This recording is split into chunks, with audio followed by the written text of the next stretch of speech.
Selamat pagi buat kita semua. Ya, selamat pagi saudara-saudara kami yang ada di rumah. Pagi hari ini kita akan kembali bersama-sama belajar perkataan Tuhan. Kita belajar pagi hari ini dari kitab Lukas.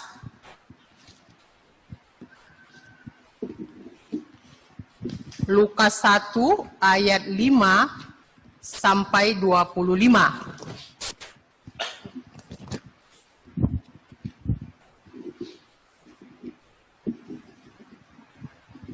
Lukas 1 ayat 25, ayat 5 sampai 25. Iya, ini panjang hari ini yang harus kita baca.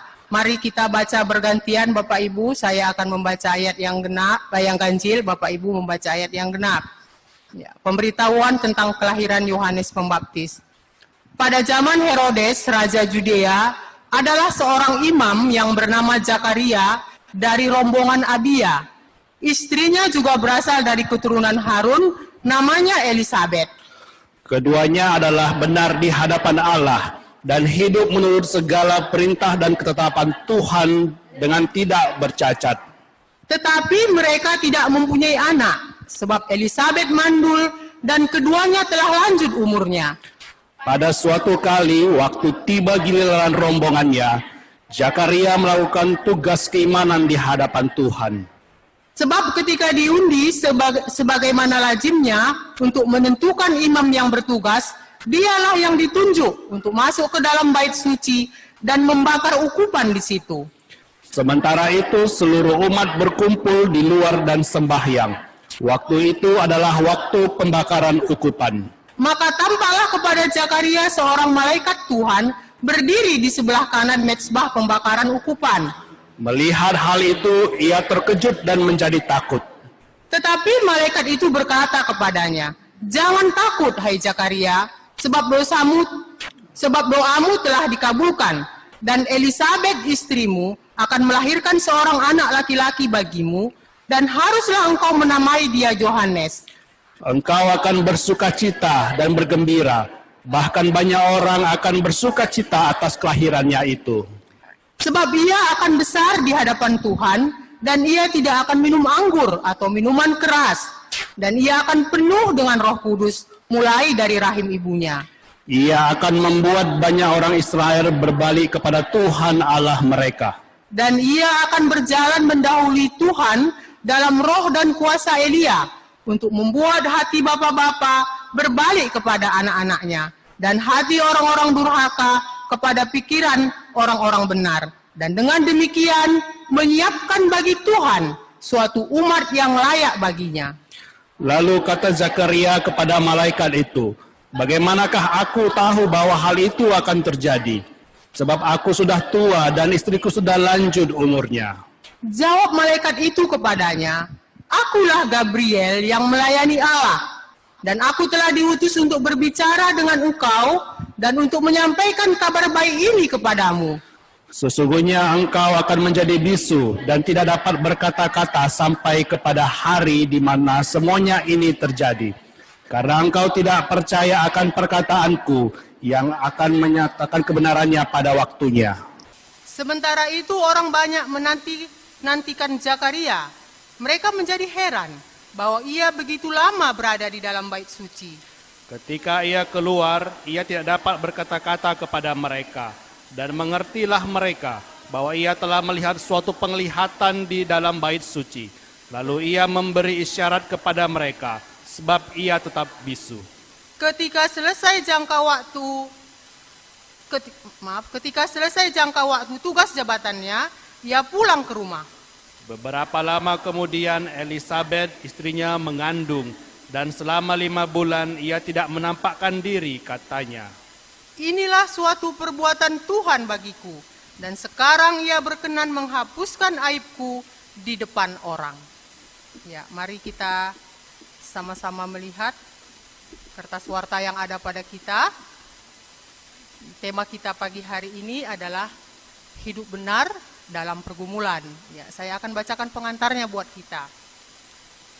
Ada seorang yang putus asa mengeluh kepada pendetanya, "Hidup saya benar-benar hancur.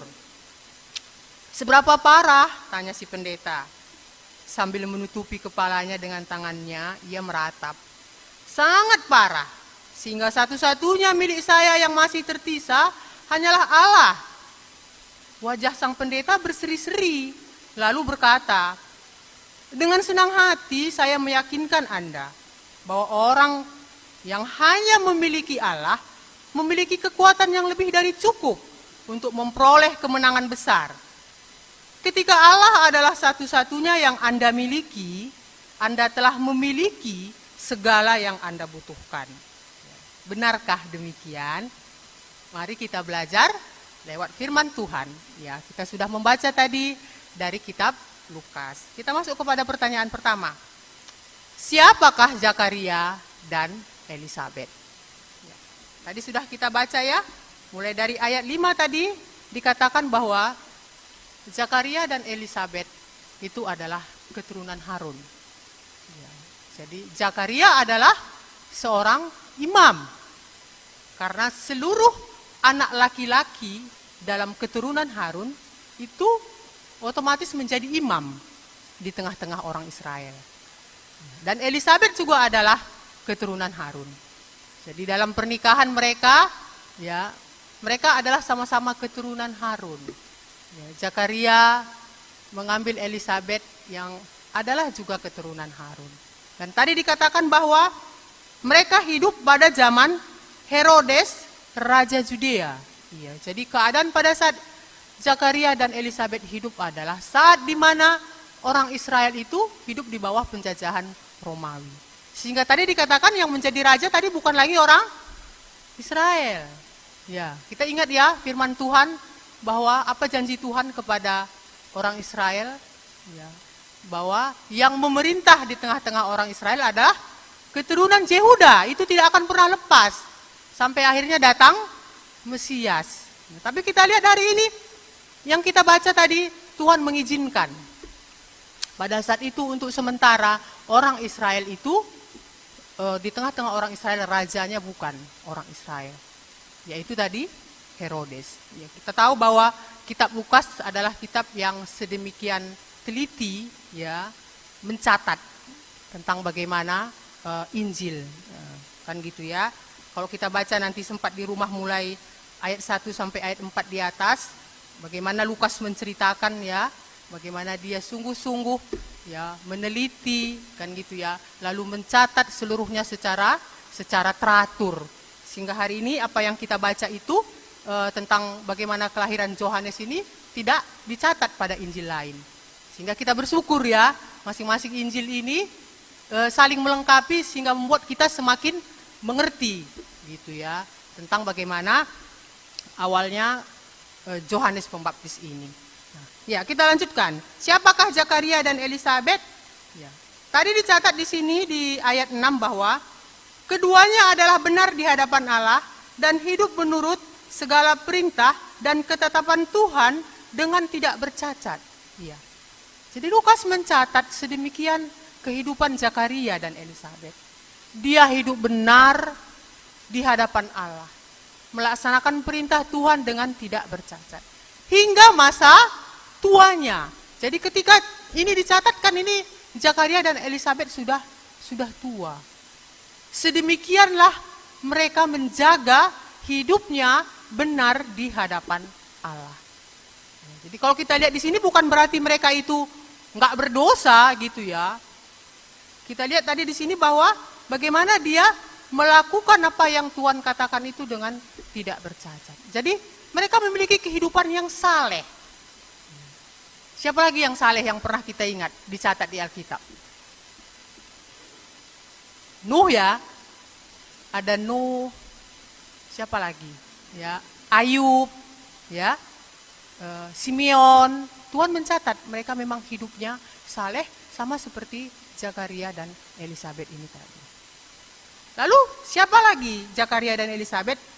Di ayat 7 dikatakan, tetapi mereka tidak mempunyai anak sebab Elisabet mandul dan keduanya telah lanjut umurnya.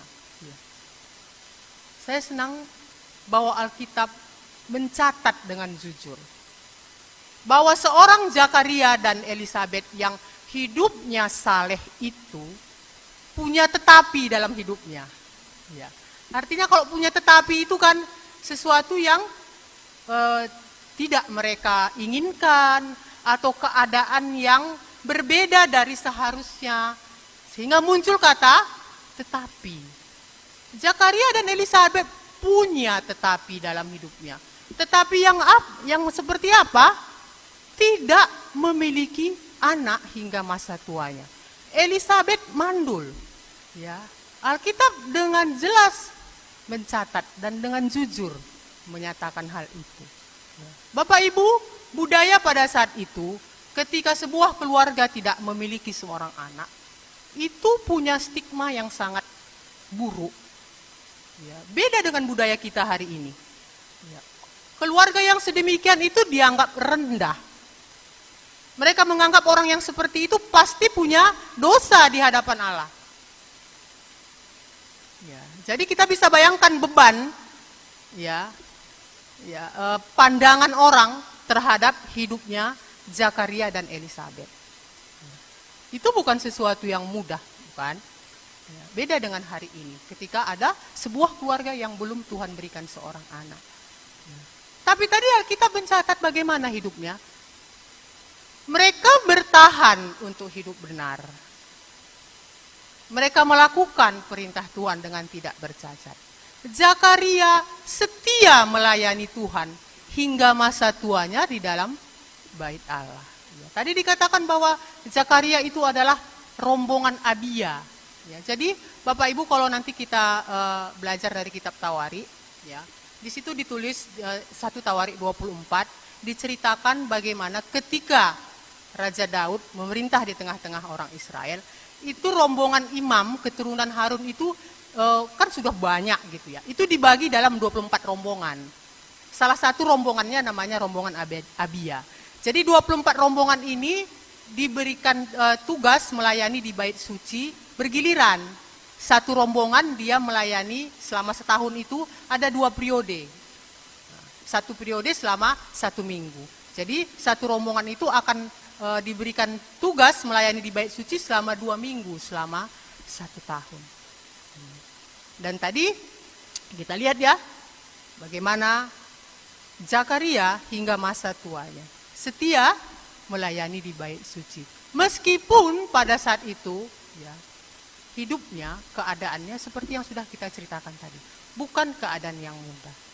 Jadi kalau kita melihat apa yang Alkitab catat hari ini, bahwa penderitaan dan kesulitan itu ternyata realitas. Realitas dalam hidup kita di bumi ini. Gitu. Jadi nggak ada orang yang kebal ya dengan yang namanya kesulitan dan penderitaan. Nggak ada orang yang kebal. Jadi kalau ada pengertian di luar sana, ya, yang kita dengar bahwa kalau sudah misalnya orang percaya taat kepada Tuhan itu hidupnya terus senang, diberkati kan gitu ya. Lalu kalau enggak diberkati ini pasti nih berdosa ini ya. Kalau kita mendengar hal seperti itu, kalau kita belajar pagi hari ini, Alkitab jelas menuliskan tidak seperti itu. Ya. Kesulitan, penderitaan, masalah, ya, bisa menimpa siapa saja. Tuhan izinkan. Hanya bersyukurnya, kan gitu ya. Bahwa orang yang percaya itu seperti Zakaria tadi diberikan kekuatan untuk bertahan, untuk hidup benar di hadapan Allah. Ya, jadi Bapak Ibu inilah Zakaria dan Elisabet. Baik, kita lanjut ke pertanyaan yang kedua. Bagaimanakah Tuhan menjawab doa mereka? Iya. Bagaimanakah Tuhan menjawab doa mereka? Ya, panduannya dari ayat 8 sampai ayat 13. Ya, tadi sudah kita baca ya, bahwa saat itu ketika tiba rombongan Abia bertugas, diadakan undi. Undi itu untuk menentukan imam yang akan membakar ukupan di dalam ruang bait suci. Dan pada saat itu yang kena undi adalah siapa? Zakaria. Jadi imam yang punya kesempatan untuk membakar ukupan di dalam bait suci itu katanya cuman punya kesempatan sekali seumur hidup. Karena kan rombongan imam itu banyak ya. Itu cuman punya kesempatan sekali seumur hidup. Jadi ini kesempatan yang berharga bagi Zakaria ketika ya diberi kesempatan untuk membakar ukupan. Dan tadi ketika dia ada di dalam bait suci, apa yang terjadi? Tuhan ya mengutus malaikatnya untuk berbicara kepada Zakaria bahwa Zakaria, doamu telah dikabulkan. Doamu telah dikabulkan. Kita lihat bahwa apa respon Zakaria tadi? Dia langsung bilang gimana? Waduh, Yesus, terima kasih Tuhan. Doaku sudah dijawab. Terima kasih. Seperti itu kah? Kita lihat tadi responnya, dia kurang yakin ya. Kenapa seperti itu? Kemungkinan adalah ketika ini terjadi ketika Zakaria dan Elizabeth sudah tua. Jadi mungkin pada saat itu dia tidak lagi bergumul dengan dalam untuk seorang anak. Mengingat dia melihat bahwa keadaannya tidak mungkin lagi mereka punya anak. Mereka pasti berdoa untuk itu. Berdoa untuk seorang anak. Karena tadi malaikat berkata, doamu telah dikabulkan. Berarti dia berdoa selama ini. Tapi mungkin tidak sedemikian intens ketika dia sudah tua dan dia merasa bahwa tidak mungkin lagi untuk punya anak. Jadi kita melihat di sini bahwa waktu Tuhan menjawab doanya itu adalah waktu Tuhan, bukan waktu si Zakaria. Kita melihat ya, kan bukan kebetulan waktu Zakaria dapat undian, lalu malaikat Tuhan datang gitu. Itu bukan sebuah kebetulan. Itu pastilah sebuah rencana Tuhan yang menantikan di dalam kemahatauan Allah ketika Zakaria mendapat undian untuk bertugas dalam bait suci. Disitulah Tuhan menyatakan rencananya terhadap Zakaria. Ya, jadi kalau kita belajar dari sini, kita diingatkan untuk jangan jemu berdoa ternyata ya. Jangan jemu berdoa. Ya. Ternyata Tuhan nggak ada yang lupa terhadap doa kita. Zakaria bisa saja sudah tidak mengharapkan, tidak mengingat lagi. Tapi Tuhan ingat. Jangan jemu untuk berdoa. Iya. Lalu yang kedua apa yang bisa kita belajar?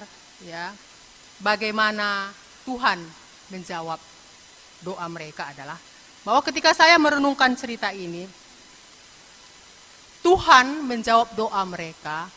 Tuhan berbicara kepada Zakaria. Tuhan berbicara kepada Zakaria. Setelah berbicara, Tuhan malah meyakinkan lagi Zakaria dengan tanda. Tanda yang seperti apa? Tanda yang hanya Tuhan yang bisa melakukannya. Kita lihat tadi bahwa ketika dia belum yakin, malaikat mengatakan kamu akan bisu, tidak bisa berbicara sampai nanti anak itu lahir. Ya. Itu bukan sebuah hukuman ya. Itu sebuah tanda yang Tuhan berikan untuk meyakinkan Zakaria bahwa ini jawaban doamu. Ini doamu sudah dikabulkan. Iya. Jadi kita kan juga pasti ada berdoa ya. Pasti setiap kita punya permohonan kepada Tuhan ya. Yang mungkin belum semuanya dijawab. Kalau kita belajar dari Zakaria ini tadi, ketika Tuhan benar menjawab doa tadi, Tuhan berbicara. Tuhan memberi tanda yang meyakinkan. Ya, hari ini Tuhan berbicara lewat apa? Kalau Zakaria Tuhan berbicara lewat malaikatnya. Hari ini pasti Tuhan berbicara lewat, yang jelas kita tahu Tuhan pasti berbicara lewat firman-Nya. Ketika kita belum yakin akan itu, Tuhan pasti punya cara untuk meyakinkan kita. Jadi kalau berbicara tentang tanda, mungkin kita pernah juga ya berdoa, lalu minta tanda dari Tuhan supaya kita yakin. Ya. Kalau kita belajar dari Zakaria ini tadi, tanda itu seperti apa sih yang benar yang dari Tuhan itu? Kalau kita lihat ini tadi, tanda itu Tuhan yang berikan Dan hanya Tuhan yang bisa melakukannya. Siapa lagi di Alkitab yang kita ingat pernah minta tanda atau diberi tanda oleh Tuhan untuk meyakinkan? Gideon ya. Kita ingat cerita di Gideon bagaimana dia meminta tanda kepada Tuhan untuk meyakinkan dia bahwa dialah yang disuruh Tuhan untuk menumpas orang Midian pada waktu itu. Tanda apa yang diminta oleh Gideon? Ya, Tuhan, ini ada kulit domba. Kalau nanti kulit domba ini kering, lalu di sekitarnya itu berembun, yakinlah aku, kan gitu ya. Tuhan buat. Ya, itu hanya Tuhan yang bisa buat ya. Lalu dia minta lagi, sekali lagi ya Tuhan, jangan marah ya, gitu. Kalau nanti di sekitarnya kering, lalu kulit domba ini basah oleh embun, yakinlah aku, Tuhan buat. Ya. Kita lihat ya, tanda yang diminta Gideon itu adalah sesuatu yang hanya Tuhan yang bisa melakukannya. Jadi ternyata minta tanda itu nggak sembarangan gitu ya, supaya kita yakin gitu ya, tanda apa yang gampang kita mengerti, nggak seperti itu. Ketika nanti kalau kita baca seterusnya, ketika malaikat datang berbicara kepada Maria, ya, untuk meyakinkan Maria bahwa dia akan mengandung dari Roh Kudus, tanda apa yang malaikat berikan? Tanda ini tadi, bahwa Elisabeth hamil di masa tuanya. Di situ malaikat berkata bahwa dalam Tuhan tidak ada yang mustahil. Jadi sedemikian tanda yang Tuhan berikan itu meyakinkan mereka bahwa ini tanda ini hanya Tuhan yang bisa melakukannya. Kalau kita baca ada banyak ya bagaimana Tuhan memberi tanda kepada orang-orang percaya gitu. Tapi hari ini saya mau kita belajar begitu ya, bahwa ketika Tuhan, bagaimana Tuhan menjawab doa, bahwa Tuhan akan berbicara. Dan Tuhan akan membuat sesuatu yang meyakinkan kita bahwa itu adalah dari Tuhan. Iya. Baru yang ketiga, apa yang bisa kita belajar bagaimana Tuhan menjawab doa Zakaria ini? Bahwa yang diberikan Tuhan itu ternyata jauh melebihi apa yang mereka pikirkan. Mungkin mereka hanya berharap punya seorang anak, sudah puji Tuhan. Tapi ternyata yang Tuhan berikan apa? Seorang Yohanes Pembaptis yang sedemikian besar akan dipakai oleh Tuhan. Mempersiapkan jalan bagi kedatangan Juru Selamat. Tuhan Yesus sendiri mengatakan tidak ada yang lebih besar yang pernah dilahirkan selain Yohanes Pembaptis. Ternyata yang ditunggu sedemikian lama ini tadi, gitu ya, itu jauh lebih besar dari yang dipikirkan oleh Zakaria dan Elisabeth. Besar seperti apa? Nah, kan gitu ya. Kita kan sering berbicara yang akan diberikan Tuhan itu bisa jauh lebih besar dari yang engkau pikirkan. Nah, seperti itu misalnya kita berbicara memberi semangat kepada teman. Itu besar yang seperti apa? Besar dalam pandangan kita kah? Besar dalam pandangan dunia kah yang akan diberikan Tuhan itu? Kalau kita lihat di sini yang diberikan Tuhan itu adalah besar dalam pandangan Allah. Ya, kalau dipikir-pikir secara manusia kan bagaimana Yohanes Pembaptis ketika besar Bapak Ibu? Ya, dunia bisa saja memandang aneh sebagian orang. Makanannya apa?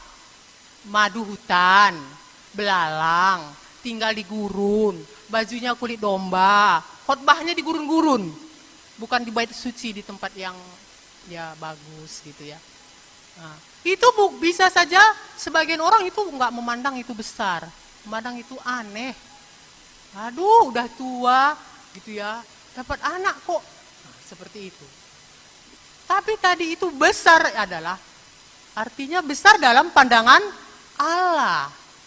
Kan dicatat tadi ya, malaikat berkata bahwa anak ini akan besar di hadapan Tuhan. Nah, ya, jadi itulah 3 hal ya, bagaimana Tuhan menjawab doa Zakaria dan Elisabeth yang bisa nanti akan kita renungkan ya, bagaimana realitasnya Tuhan menjawab doa kita. Soal waktu ya, Lalu soal bagaimana, adakah Tuhan berbicara? Adakah Tuhan meyakinkan? Ya. Bagaimana tentang tanda? Ya. Lalu adakah iman kita bahwa ketika Tuhan belum menjawab doa itu, ya, Tuhan akan bisa memberikan jauh lebih besar dari yang kita pikirkan. Besar dalam hadapan Tuhan. Ya. Mari kita lanjutkan. Apakah tujuan Tuhan menjawab doa mereka? Iya. Apakah tujuan Tuhan menjawab doa mereka? Kita lihat yang pertama dari ayat 14. Ayat 14 dikatakan apa? Engkau akan bersukacita dan bergembira. Bahkan banyak orang akan bersukacita atas kelahirannya. Iya. Ketika Tuhan menjawab doa kita, yang berasal dari Tuhan itu akan membawa sukacita. Kalau bahasa Karus malam katanya malam matendu. Ya, jadi kalau jawaban doa yang dari Tuhan itu bukan saja gembira, kalau malam ate itu orang Karo pasti itu ya ada sukacita yang dari dalam, ada damai sejahtera, malam gitu, puas. Itu sesuatu yang dari Tuhan. Dan bukan hanya itu, tadi dicatat di sini, bahkan banyak orang akan bersukacita atas kelahirannya. Iya, bukan saja kita yang beroleh berkat, orang lain pun diberkati dengan apa yang Tuhan berikan pada kita, gitu ya.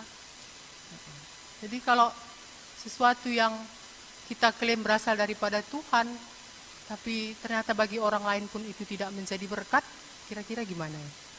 Kalau kita belajar dari hidup Zakaria, apa yang dikatakan malaikat ini?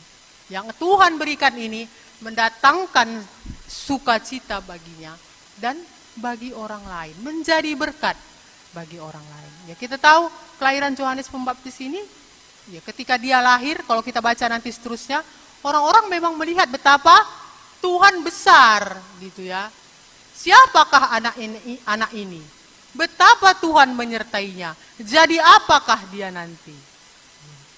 Jadi orang-orang melihat, mendapat berkat ketika Yohanes itu lahir di tengah-tengah seorang Elizabeth yang sudah tua. Nah, seperti itu ya.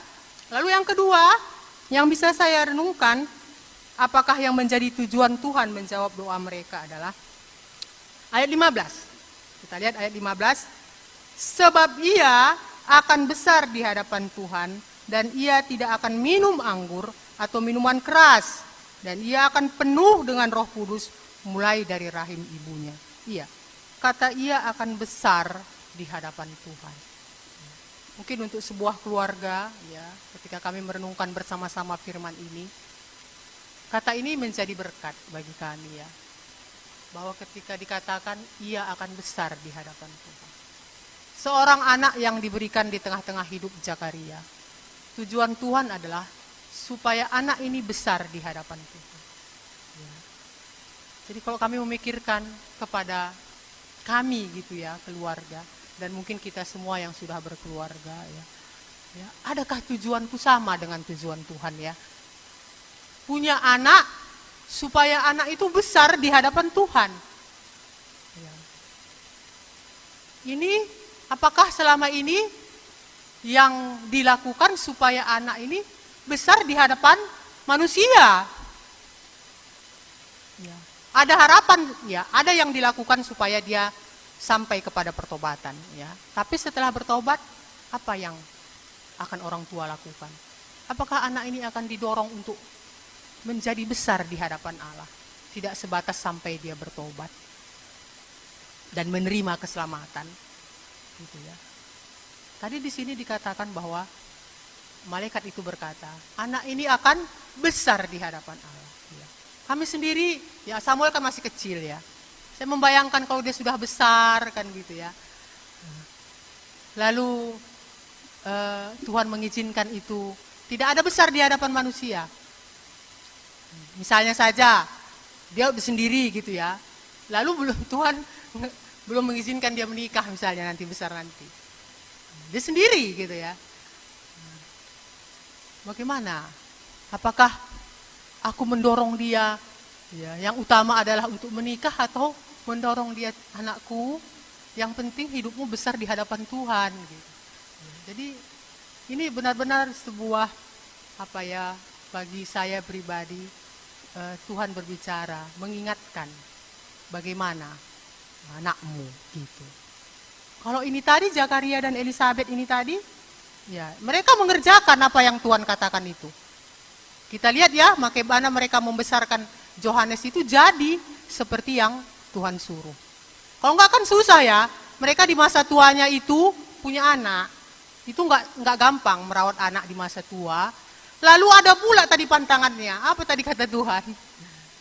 Ya, jangan makan, dia tidak akan disentuh minuman keras, anggur. Kan itu bagaimana dia mengajari anaknya. Ini loh anakku, firman Tuhan dulu seperti ini tentangmu.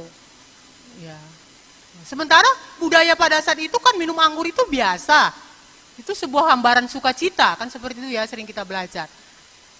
Tapi bagaimana Zakaria dan Elizabeth ya akan berjuang ya mendidik anaknya ini, membawa anaknya ini kepada rencana Tuhan tadi. Anakmu ini akan mempersiapkan jalan bagi juru selamat datang. Dia harus spesial, dia harus khusus. Tinggalnya, bajunya, makanannya, nggak gampang itu. Jadi saya mendapat berkat juga, iya ya. Hari ini kan kita yang punya anak kan bisa merasakan bagaimana bergumul mendidik anak ya. Masa kecil ada pergumulannya, setelah remaja ada, setelah dewasa ada. Dan itu bukan sesuatu yang mudah untuk menjadi orang tua yang benar di hadapan Allah. Tapi kita lihat tadi Zakaria dan Elizabeth ya. Mereka berjuang untuk itu di masa tuanya sehingga akhirnya Yohanes Pembaptis sampai kepada rencana Tuhan dalam hidupnya. Jadi itu hal kedua yang Tuhan katakan bagaimana apa tujuan Tuhan menjawab doa mereka.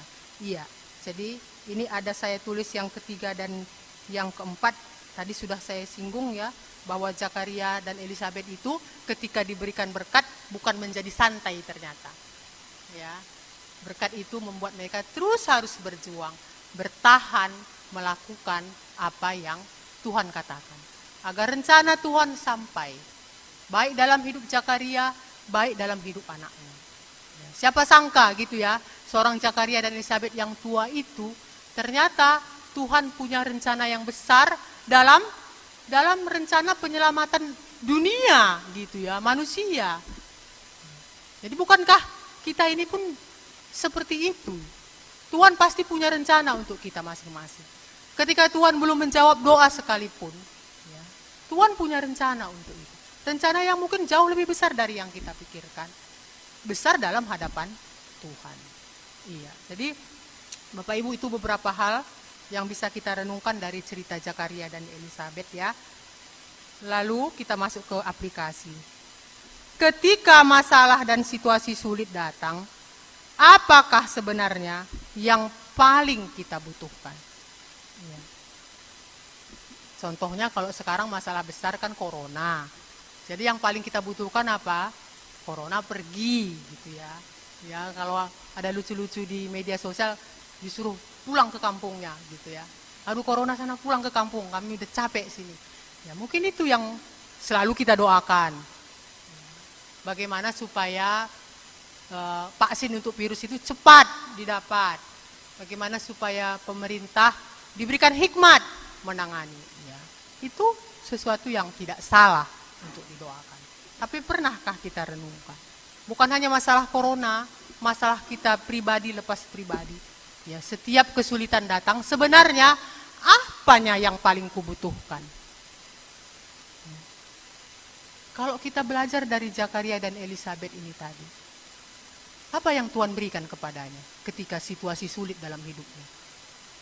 Tuhan memberikan kekuatan, memberikan iman untuk dia bertahan hidup benar dan tak bercacat di hadapan Tuhan. Jadi di situasi sulit seperti itu, dia tetap percayanya kepada Tuhan. Buktinya apa? Dia tetap hidup benar. Dia tetap setia melayani Tuhan.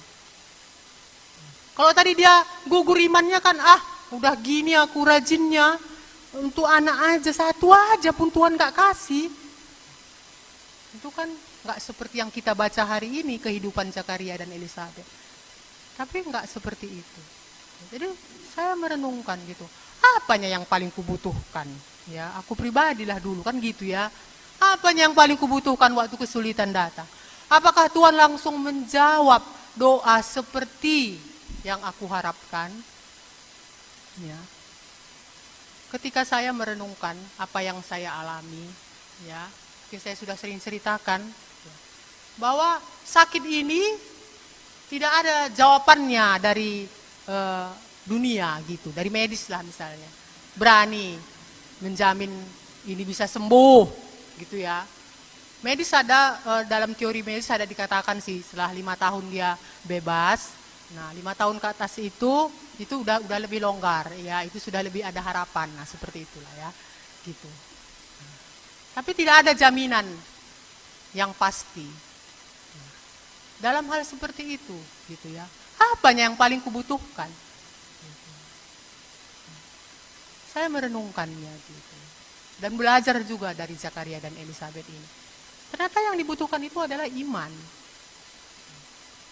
Iman untuk bertahan. Ya, sekiranya sesulit apapun datang, tapi hati ini percaya, bagi Tuhan gak ada yang mustahil. Tuhan akan berkuasa menolong.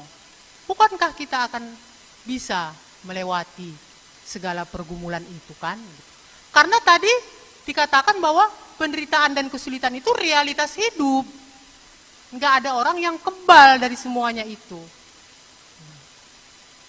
Boleh kita meminta ya, misalnya yang sakit minta sembuh, yang kurang rezekinya dapat rezeki, yang anaknya seperti ini minta anaknya seperti yang Tuhan inginkan, boleh. Tapi yang terutama kan gitu ya, bahwa kita membutuhkan iman yang semakin teguh. Karena tanpa memiliki iman itu, di tengah situasi yang sulit, kita akan lemah. Kan gitu ya. Kesulitan yang lebih besar akan datang. Ya. Kenapa? Karena timbullah tertekan, stres, kan gitu ya. Malah itu menjadi lebih berat lagi dari masalah yang sebenarnya kita hadapi. Ya, jadi ketika situasi sulit datang, apakah sebenarnya yang paling kita butuhkan? Kita membutuhkan iman percaya kepada Tuhan. Dari mana iman timbul? Iman timbul dari pendengaran akan firman Tuhan. Jadi kalau semakin banyak pergumulan, semakin gak banyak baca firman Tuhan, bagaimana iman kita bisa tumbuh, bagaimana bisa kita kuat. Kan gitu ya. Kita gimana ya pengalaman kita? Gitu kesulitan datang, kita makin semangat baca firman Tuhan atau makin jauh gitu ya. Karena pikiran terus pada masalah itu. Gimana ini solusinya? Ya, jadi kita hanya terus menyorongkan solusi kepada Tuhan nih. Padahal soal solusi bagi Tuhan gampang gitu ya. Ya saya pun mengucapkan ini bukan gampang ya. Saya pun berjuang ketika kesulitan datang, bagaimana untuk terus datang kepada Tuhan, memohon Tuhan menguatkan iman percaya saya. Dari mana itu datang? Dari firman Tuhan. Dasarnya iman tumbuh dari mana? Ya ketika orang sudah datang kepada Tuhan di dalam pertobatan, menerima Tuhan Yesus jadi juru selamat dalam hidupnya. Itulah awalnya iman tumbuh. Dan itu terus semakin tumbuh ketika dia datang kepada Tuhan, belajar firman Tuhan. Iman tumbuh dari situ.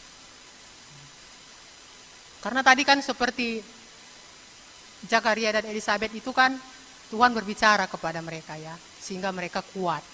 Ya kalau enggak kan di tengah perjalanan mereka lihat, cemana dia membesarkan anak ini, gitu ya. Makanannya pun lain, tinggalnya di mana, bajunya di mana, gitu ya. Kalau enggak dia ingat firman Tuhan yang pernah bicara sama dia, kurasa kan enggak kuat juga ya.